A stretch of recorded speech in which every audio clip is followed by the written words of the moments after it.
Hello everyone, welcome to another new video. In this video I will show you how to fix mobile hotspot not working on Infinix Note Edge. Let's start the video. If you want to fix this problem, so restart phone, just click and hold side power button and click on this restart icon. Again tap on this restart icon, you will see phone is restart. After restarting, enter phone pin. You will see your problem is solved. But if it not solved, go to app library. Here click on settings app.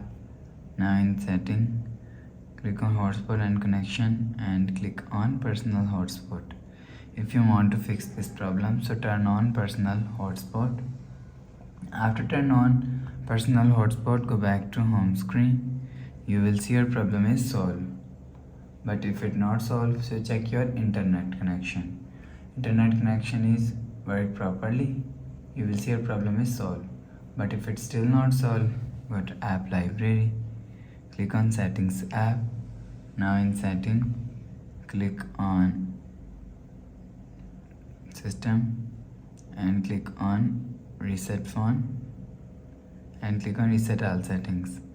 Click on reset, enter phone pin, click on this icon. You will see your problem is solved.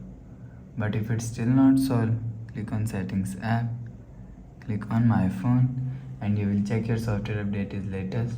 If it not latest, update your software latest. After update software latest, go back to home screen. So that's how you can fix mobile hotspot not working on Infinix Note Edge. If you like the video, please subscribe. Thanks for watching.